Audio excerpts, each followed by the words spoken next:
안녕하세요. 반갑습니다. 저 김준 선생입니다. 박수 안 치셔도 돼요. 예, 고맙습니다. 저희에서 제 자료 이거 보시고 말씀 나누겠습니다. 중간고사 보내라고 너무 고생들 많으셨고요. 여기 넘어가면 안 되는 거죠, 대리님. 예. 어, 기말고사 뭐 엄청 어려울 것 같긴 하다고 다들 아마 예상들 하고 계실 거예요. 그래서 원래 다음 주 한 주 더 늦게 18일 날 개강하려고 했었는데요. 한 주 당겨서 좀 미리 준비하는 게 좋을 것 같아서 이번 주에 개강을 하기로 했고요. 그거에 대한 설명을 좀 말씀을 좀 드리겠습니다. 자, 제 자료 한 장 넘기시면 어, 순서 있거든요. 순서 보시면 아이고 왜 중등부 죄송합니다.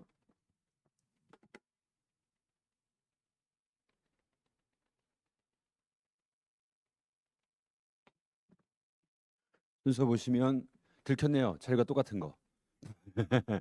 소개 내용이 조금씩 다른 부분은 있습니다. 자, 이렇게 말씀드릴 거고요. 그 다음 페이지 보시면 여기 오른쪽에 위에 페이지 써 있거든요. 그거 보고 말씀드릴게요.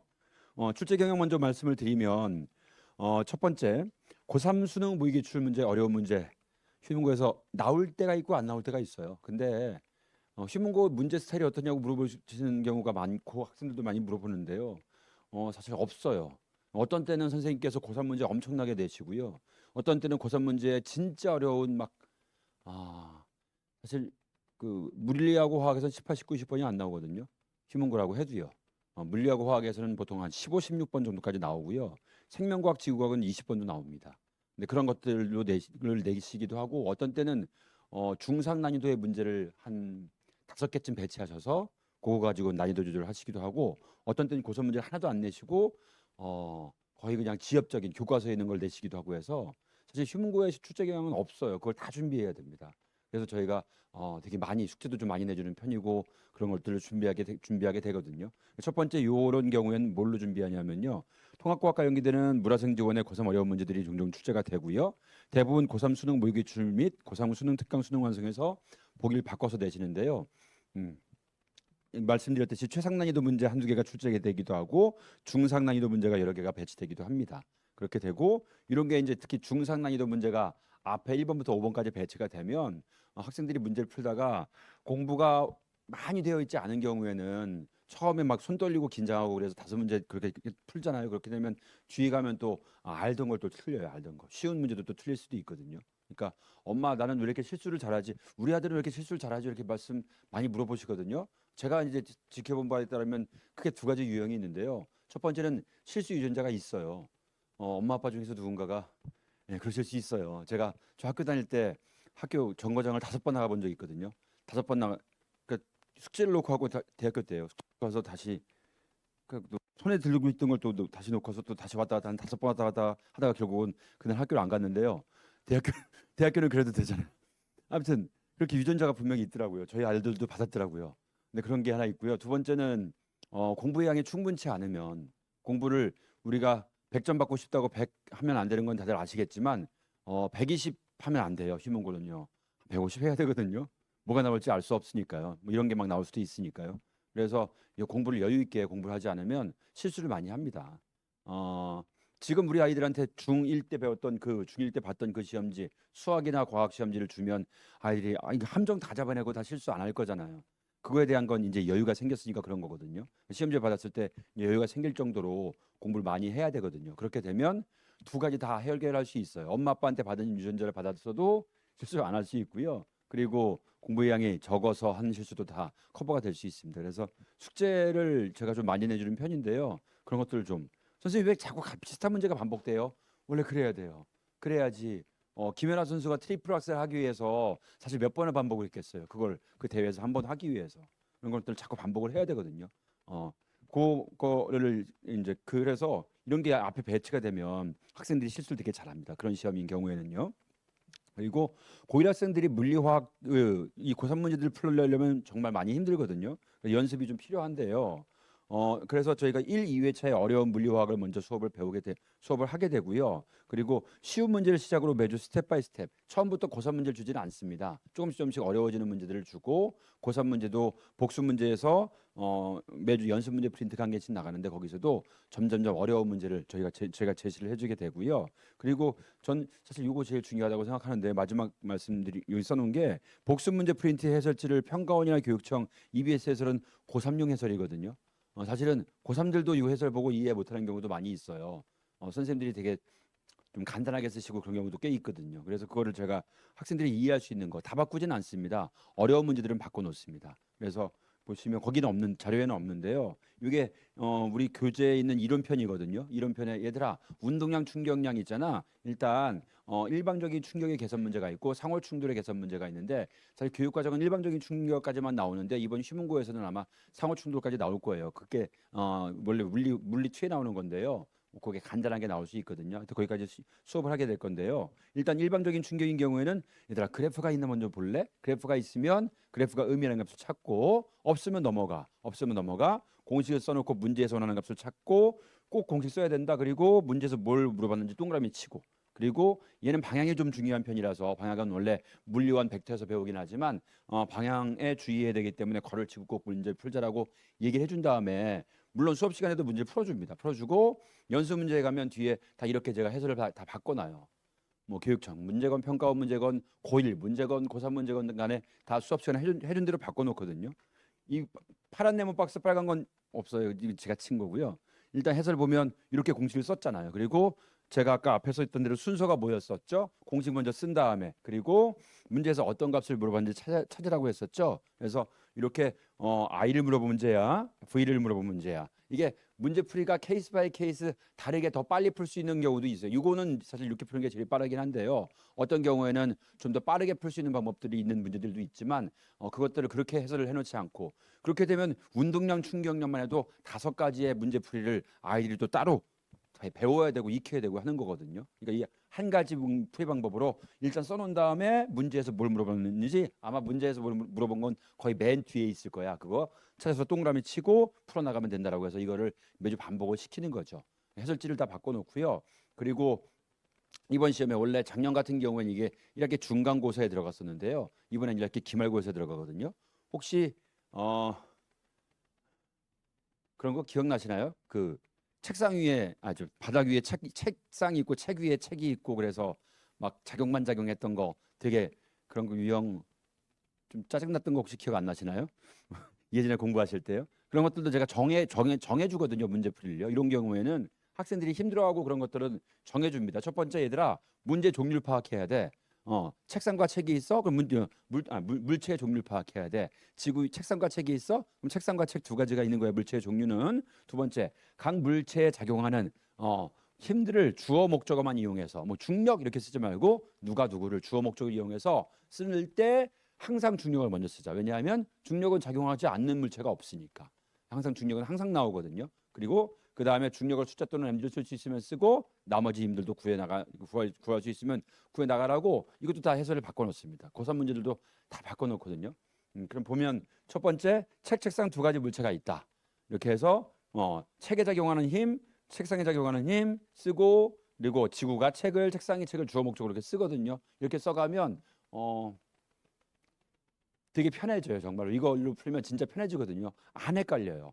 되게 어려운 문제들도 많거든요. 요즘에 이거 어려운 문제, 고3 문제 되게 많습니다. 많은데 사실 이렇게 쉬운 문제 가지고 연습을 해서 자꾸 그다음 스텝 문제를 어려운 걸 풀어가다 보면 마지막 어려운 문제까지 풀 때 아이들이 되게 좋아해요. 오, 쌤, 이거 중학교 때 되게 고생했던 건데 이제 저 되게 편해졌어요라고 이제 학생들이 좋아하거든요. 이렇게 해서 제가 제일 되게 중요하게 생각하는 물론 여러 가지 다 많이 중요하게 생각하는 게 있는데요. 제일 중요하게 생각하는 것 2가지 중에 하나가 요거 해설지 바꿔놓는 거예요.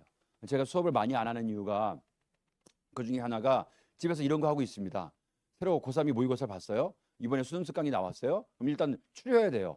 고1 학생들이 풀 수 있는 거, 고1 학생들한테 출제할 수 있는 것들, 선생님 마더텅이 좋다는데요. 우리 그 휴문고에서는요. 예, 마더텅이 좋습니다. 좋은데 마더텅이 안 나오는 문제가 나올 수 있어요. 왜냐하면 마더텅에는 고3 문제, 고2 문제, 고1 문제 중에서 고1 아이들이 풀 수 있는 보기가 있는 것들만 넣어줘요. 그러니까 기역, 니은, 디귿 중에서 디귿은 고3 보기면 디귿은 고3이 풀 수 있고 고1이 풀 수 없으면 안 넣습니다. 마더통에는. 근데 저는 그런 것들을 보고 어떻게 해야 돼요? 디귿 보기를 또 바꾸죠.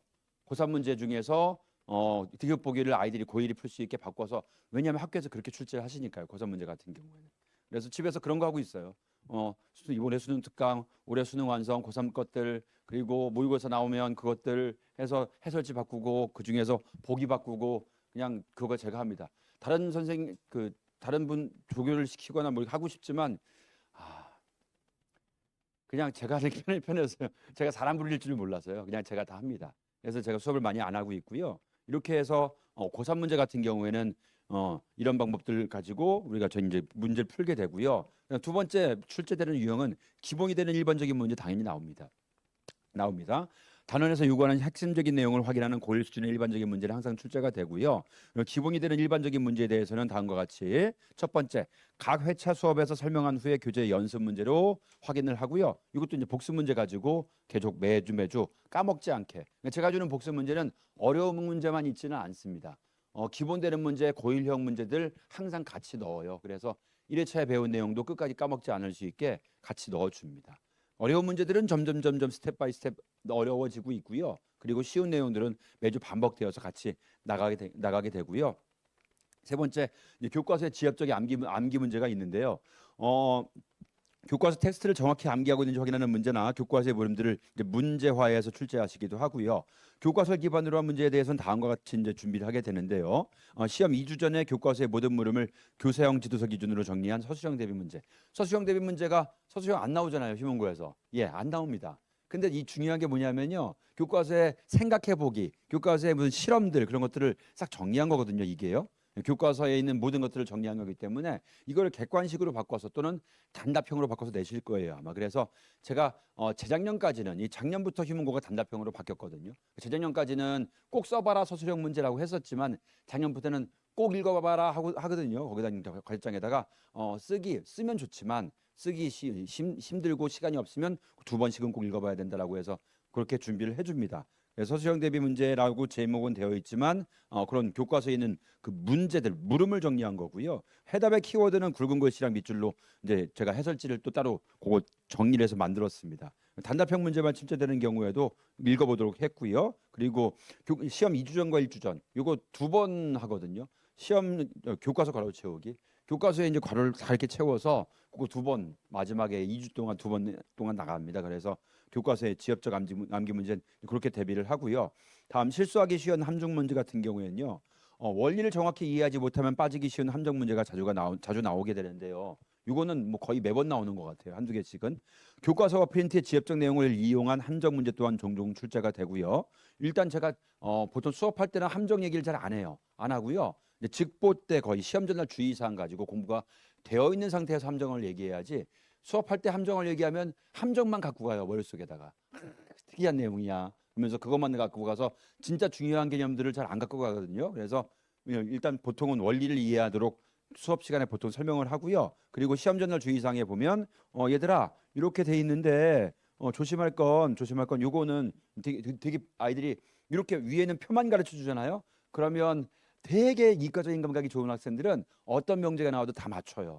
그런데 보통 표만 나와 이렇게 주면요 못 맞추는 학생들이 사실 꽤 됩니다. 그래서 이 표 이런 거 가지고 낼 수 있는 명제들을 이렇게 OX로 정리를 해주거든요. 이렇게 나오면 맞는 거야 얘들아, 이렇게 나오면 틀린 거야, 이렇게 정리를 해줍니다. 그렇게 해서 함정을 좀 조심하도록 직보 자료에다 넣어주게 되고요. 그리고 많이들 궁금하실 것 같아서 몇 년간 정확치는 않아요. 제가 시험 끝나면 학생들을 사실 저도 그렇게 제가 사실 꼭 항상 공부만 학생이 아니었거든요. 그래가지고 저도 선생님 욕도 많이 하고 친구들이랑, 사실 제 친구들이 제가 선생을 할 줄 거기 되게 신기해요. 제 친구들이요. 그러니까 중학교 친구들은 안 신기해하는데요. 고등학교 때 제가 조금 공부를 약간 게을리한 적이 있어가지고요. 제가 대치동에서 선생하는 걸 신기하는 게 아니고요. 제가 누구를 가르치는 거에 대해서 신기하거든요. 고등학교 친구들이. 아무튼 그래서 시험 끝나면 아이들 저 괴롭히는 거 가능하면 안 하려고 하거든요. 그래서 문자도 한번 단체 문자 한번 보내고 답 오면 그냥 그거 적어놓고 아니면 더 이상 안 물어보거든요. 이번에 평균 얼마였어? 뭐 컷 얼마였어? 이런 거 저 안 물어보거든요. 제가 그런 거 싫어했거든요. 그래서 학생들 연락 온 학생들 것만 정리를 해서 그냥 제가 그거 보고 정리를 한 거예요. 그래서 정확치 않을 수 있습니다, 점수는. 근데 그 동안에 이렇게 등급 것들을 정리를 해놓은 거고요. 연락 온 학생들만 데이터만 가지고요. 이번 시험 대비를 말씀을 드리면요. 수업 기간은 이렇게 이번 주 토요일 날 개강을 하게 될 거고요. 6번 정규 수업하고 7번 수업을 하게 될 겁니다. 정규 수업은 직보를 한번 하게 될 거고요. 그리고 이번 시험 범위는 이렇게 돼 있는데요. 어려운 부분은 별표를 쳐놨습니다. 별표 친 게 어려운 건데 1, 2, 3회차까지 이제 어려운 내용이 나가게 될 거고요. 1회차 화학 이거 잠시 아주 별표 친 거에 대한 이제 설명을 오른쪽 페이지에 설명해 놨죠. 이제 그 말씀을 좀 나눠 볼까요? 중요한 포인트 첫 번째, 주기율교 화학결합. 이온결합, 공유결합으로 구성이 되어 있고요. 각 결합의 원리랑 물질의 성질에 대해서 배우게 되고 이온 이름 외우기, 루이스 전자점식 구조식 이거 외워야 돼요. 제가 외우는 거 진짜 싫어했거든요. 너무 저 학교를 너무 싫어해서 그래서 아이들한테 저도 외우라고 하지 않습니다. 하지 않고요. 써와라라고 해요. 엄청 많아요. 보면 막 이거 이온이를 외우기요. 4페이지 써오라고 해요. 그러면 얘들아 이거 다 써서 암기됐으면 그 다음에는 틀린 것만 써보고 나서 이거 가리고 써보고 나서 체크해보고 틀린 거 써보고 다음 주에 올 때 한 번만 더 써와. 그러면 아마 또 그동안 까먹은 것도 외워질 거라고 해서 써보기 이건 그려보기 루이스 전자점식 학교 시험에 안 나오거든요. 시문고에서 거의 지난 이제 유호 교과서를 쓴 게 저희가 이제 올해 7년째고 6년 동안 선배들이 이제 유호 교과서를 배웠는데요. 그동안 5번인가 말씀하신 것 같아요. 루이스 전자점식 시험에 안 낼 거라고. 근데 항상 시험에 내셨어요. 뭘 내셨냐면요. 이걸 내신 게 아니고 이걸 아는 상태에서 IQ 테스트를 하는 것처럼 내셨어요. 루이스 전자점식을 직접 물어보지는 않죠. 그러지 않는데 이거 알아야지 그걸 알 수 있는. 뭐 예를 들어서 자 원소 A, B, C, D가 있습니다. A와 D는 공유결합 물질이고요. 그리고 원자 가전자는 C가 A보다 2개가 많고 이런 것들 내셨거든요. 이거 알아야 돼요. 이게 그냥 알아야 되는 정도가 아니고요. 바로 떠올라야 돼요. 바로 떠올라야 돼요. 머릿속에 떠올라요. 제가 그래서 아이들한테 항상 얘기해줘요. 루이스 전자점식은 얘들아 이거는 쓸 줄 안다고 시문고에서 쓸 줄 알면 끝난 거야. 떠올라야 돼. 그래서 이거는 복습 문제 4주 동안 나가요. 제가 진도 나가고 이거 써보기 있잖아요. 그다음에 교재에 있는 그대로 있거든요. 근데 그 다음 주에 그 연습 문제 2에 보면 맨 앞에 써보기가 또 있어요. 이거 루이스 전자점식은 이윤이는 외우기는 없는데 이거는 제가 4주 동안 계속 줍니다. 줘서 떠오르게 할 수 있도록 얘들아 이거 암기 안 해도 돼. 그냥 써와라고 하거든요. 이렇게 해서 써오게 해서 시키고요. 그다음에 반복해서 암기할 수 있도록 이제 교재 별도의 페이지를 구성을 해서 하고 나머지 읽어보시면 좋을 것 같습니다. 그다음 시간이 생각보다 또 금방 가요. 3분 남았네요. 자, 그다음 보겠습니다. 운동량 충격량. 운동량 충격량 물리인데요. 아까 살짝 말씀드렸는데 일방적 충격 계산 문제가 원래 물리 통합과학 과정이고요. 운동량 보존 법칙, 이 운동량 보존 법칙이 원래 통합과학이 아니거든요. 물리 2에 예전에 물리 1에 있었고요. 지금은 물리 2에 있는데 시문고에서 이거 가르치시는 경우가 사실 거의 대부분이었어요. 그동안 그냥 수업 시간에 필기해 주시거든요. 그래서 거기까지 저희가 할 겁니다. 할 거고요. 너무 걱정하지 마시고요. 사실 지난번 1학기 중간고사 물리에 비하면 이번 물리가 좀 쉽습니다. 중간고사는 진짜 어려운 물리였고요. 이게 좀 쉬운 물리니까 너무 염려하지 마시고요. 이거 아까 말씀드렸듯이 이렇게 바꿔놓은 거 해설지 바꿔놓은 거 말씀드렸고요. 다음 판구조론. 사실 전 이번 시험 보면 여기가 제일 어렵다고 생각해요. 판구조론이요. 이 판구조론이 그 물리하고 화학의 특징이랑 좀 비슷해요. 물리하고 화학의 특징이 이 자전거 타기랑 좀 비슷하거든요. 자전거를 탈 때 되게 어렵잖아요. 특히 물리의 역학 어려운데 한번 딱 타기 시작하면 그때부터는 좀 쉬워지거든요. 물론 고3의 수능 문제 19, 20번은 뭐 그런 수준은 아닌데요. 통합과학은 좀 그렇거든요. 얘도 좀 지구과학인데도 불구하고 이게 좀 한번 딱 알게 되면 한번 딱 암기가 되면 그다음부터는 맨날 그 문제로 이제 나오게 되는데요. 그래서 직권의 변화 판구조론이라고 해서요. 이런 게 있습니다. 판의 구조, 판경계에서 지각 변동으로 하여튼 그런 게 있고요. 인과관계 제가 수업할 때는 인과관계를 이용해서 사실 이게 인과관계가 없는 거예요. 없는 부분이 대부분이고 그냥 이렇게 단편적인 지식들 여러 판들의 그 특징들을 원래 암기하는 건데요. 제가 좀 가끔은 억지로 만들기도 하고 예를 들어서 뭐 얘들아 멘틀은 지구 내부 이렇게 내핵 외핵 있고 그다음 멘틀 있고 그다음에 지각 있는 건 이건 그 기억나시는 것 같죠? 예, 얘들아 멘틀 최종 목표가 뭔지 아니? 얘들 지구 정복이야. 그래서 항상 지구 정복을 꿈꾸고 있다. 위에서 지구 정복 올라오지 마 하고 막고 있는 게 있는데 그게 누구냐면 판이 막고 있거든요. 이제 그런 걸 얘기를 해요. 하는데 그 육지는 이렇게 산도 있고 그러니까 높잖아요. 산이 있고 높죠. 해양 지각은 이렇게 그 바다 아래에 이렇게 있기 때문에 좀 얘가 대륙 지각이 두껍습니다. 해양 지각이 얇고요. 멘틀이 지구 정복하고 올라오려고 하는데 얘는 두꺼운데 위에서 맞고 얘는 얇아도 잘 맞고 있는 거 보니까 누가 좀 더 밀도가 커야 될 것 같아. 얘는 두꺼운데 맞고 얘는 얇아도 잘 맞고 있는 거 보니까 얘가 밀도가 커야 될 것 같지 않니? 그래야 잘 맞지. 그래서 해양환이 고밀도예요. 얘가 저밀도고 둘 비교한다면 이게 암기하기 좀 애매한 암기하기 쉬운 내용들도 있어요. 지구 속으로 갈수록 밀도가 커요. 얘가 밀도가 1등, 얘는 2등, 얘는 3등. 근데 대륙지각, 해양지각 같은 경우는 또는 대륙판 해양만 같은 경우는 옆으로 있잖아요. 이건 따로 외워줘야 되는 거거든요. 아주 기본되는 건데 그렇게 외워요. 밀도가 커야지 잘 막지 않니 지구 정복을. 뻥이야. 제가 얘기해줘요. 뻥이야. 사실은 얘가 무거워 밀도가 큰 함수로 돼 있어. 이렇게 얘기해 주는데 이런 것들을 약간 조금 약간 억지를 넣어서 그리고 인과관계를 좀 만들고 실제 인과관계가 있는 것도 설명해 주고요. 인과관계가 없는 것들은 얘기한다면 뻥이라고 꼭 얘기를 해줍니다. 이렇게 해서 설명하고요. 이걸 제가 3회차에 수업을 할 거거든요. 쌤 이게 제일 어려울 것 같다면서 왜 3회차에 하냐고요? 이게 제가요. 믿으실지 모르겠지만 이 수업을 대한민국에서 제일 잘해요. 저희 아들이 인정했어요. 저희 아들이 이제 이번에 대학 갔는데요. 아들이 아빠 잘해 이건 진짜 딴 것도 잘하는데 이거 진짜 잘했네요. 그래서 3회차 해도 됩니다. 되니까 너무 걱정하지 마시고요. 예, 숙제만 잘해오면 됩니다. 3회차 할 거고요. 그리고 시험 대비 흐름은 중간고사랑 똑같습니다. 5회차까지 진도를 나갈 거고요. 6, 7회차에는 정리하고 어려운 문제 풀고 모의고사 볼 겁니다. 6회차에는 숙제에서 낼 거고요. 7회차는 여기 그 휴문고 기출에서 낼 거고요. 그리고 성적표를 혹시 중간고사 때 보셨으면 그 좀 자세한 성적표 받아보셨잖아요. 거기에 좀 의미가 있는 게 학생들이 많기 때문에 거기서 나오는 등급이 학교 등급이랑 거의 비슷하게 나오죠. 특별한 노력을 하지 않으면요. 거꾸로 얘기하면 2주 동안 특별한 노력을 하면 되잖아요.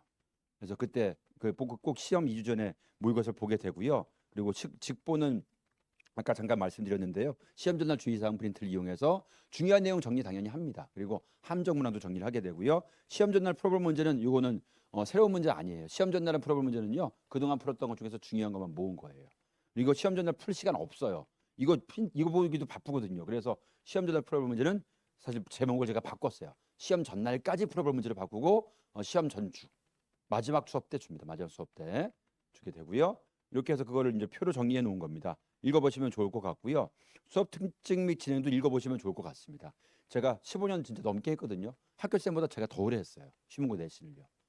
그래서 휘문고에서 무슨 문제 나올지 저는 알 수 없죠. 왜냐면 선생님이 올해 싹 바뀌셨잖아요. 그래서 제가 어떻게 알아요? 근데 휘문고에서 그동안 나왔던 문제들 제가 다 기억하고 있잖아요. 선생님들께서 시험 문제 출제하실 때요. 그동안 휘문고 문제들 펴보고 하셔요. 그거 하고 요때 내가 생각했던 이거 진짜 킬러 문항인데 이거 나왔네 한번 하고 그건 안 내시거든요. 그러니까 그거 다 참고하시니까요. 그 바운더리 내에서 우리가 조금 그 바운더리보다 조금 넓게 준비하고 있으면 좀 넓게 너무 넓게 하면 사실 제가 보기에 통합과학에서 제일 나쁜 책은요 하이탑이에요. 하이탑은 진짜 좋은 책이거든요. 근데 시험 대비할 땐 진짜 나쁜 책입니다. 하이탑으로 공부하면 우리 학교에서 안 배우는 내용이 30%가 있어요. 교과서가 통합과학은 지금 통합과학은 수능에서 안 보기 때문에 딱 정해진 기준이 있지요. 큰 틀은 있지만 조금씩 교과서마다 상세가 좀 다르거든요. 그래서 우리 학교에서 안 배우는 내용들이 있기 때문에 하이탑은 궁금할 때 찾아보기엔 아주 좋은 책입니다. 근데 그걸로 공부하면 안 되고 뭘로 해야 되냐고요? 학원에서 해야 돼요. 학생이 스스로 할 수 없어요. 저 매년 저도 바꿔요. 그 교재만 좀 바꾸고 올해 또 선생님께서 바꾸신 내용이 있으면 또 바꿔서 넣어야 되고 물론 교재 저기 학원 교재는 그동안 했던 휴문고 내용을 다 넣었어요. 선배들이 배웠던 것 중에서 물론 6년 동안 배웠던 것 중에서 특이하게 한 번 배웠던 거는 사실 좀 빼요. 이거 물리투에 있는 건데 특이하게 가르치신 건 빼고요. 그동안 2번 이상 가르치신 것들은 다 교재에 넣고 일단 진도는 안 나가요. 왜냐하면 올해 하실지 안 하실지 모르니까. 그리고 일단 넣어놨다가 기본적인 거 진도 나간 다음에 그리고 나중에 하셨어? 그때 이제 나중에 또 그게 급한 거면 그게 몇 주 동안의 연습이 필요한 거라면 중간에 끼워서 3, 4주 차에 끼워서 그걸 해줍니다. 해주고 암기하면 되는 거예요. 그러면 뒤에 6회차에 그때 해줍니다. 그렇게 해서 일단 진도를 나가게 되고요. 그리고 나머지 중에서 바뀐 게 하나 있는데요. 지난번이랑 바뀐 게 제가 5번에 2회차부터 원래 주간 테스트를 10문제를 교재에서 그냥 문제시 숙제에서 냈거든요. 근데 너무 쉽다는 학생들이 좀 있더라고요. 그리고 좀 어렵게 내주면 안 되냐고 그래서요. 어렵게 내려고요. 이번부터는 20문제로 바꿀 거고요. 그리고 그래서 제 시험을 조금 낮춰주려고요. 70점으로 낮춰줄 거고요. 그리고 성적표도 매주 나갈 겁니다. 아마 모의고사 성적표 6, 7회차에 받으셨던 거랑 같은 거의 유형이 비슷한 성적표가 매주 나갈 거고, 그리고 반평균의 추이, 그리고 본인 점수의 추이도 그래프 같은 걸로 아마 해서 나가게 될 거예요. 그래서 아이들이 좀 더 긴장할 수 있게 준비를 좀 하려고 생각하고 있습니다. 대신에 제가 이걸 또 따로 매주 모의고사 출제를 해야 돼요. 그래서 제가 죄송하지만 클리닉을 하루로 줄였습니다. 원래 목금 이틀 했었는데요. 1학기 중간고사 동안 목요일 날 제가 클리닉을 5번 했죠. 5번 중에서 총 출석 한 학생 다 합친 게 3명. 그러니까 2주는 제가 혼자 있었고요. 한 명이 3번 왔어요. 한 명이 3번. 그래서 목요일 클리닉은 제가 안 하려고요, 이번에. 그래서 금요일만 하고 목요일은 제가 문자 질문을 받도록 하겠습니다.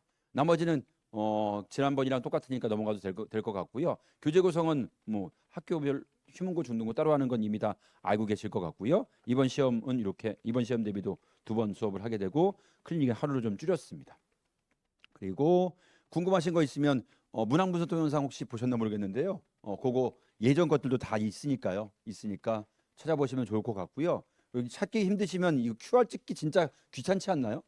저도 QR 넣었지만 형식적으로 넣은 거거든요. 저도 안 찍거든요, 이거. 그래서 여기 유튜브에 보시면 김지훈 과학 치시면 있거든요. 다 모아놨습니다, 거기다가. 찾기 힘들어요. 왜냐면 구독자 수가 얼마 안 되거든요. 그러니까 잘 찾아보시면 거기 클로버 그림이 있을 거예요. 네위 클로버 그림이. 그거 찾아서 들어가시면 됩니다. 예, 궁금하신 거 있으면 학원으로 연락 주시면 또는 제 번호 아시면 연락 부탁드립니다. 감사합니다.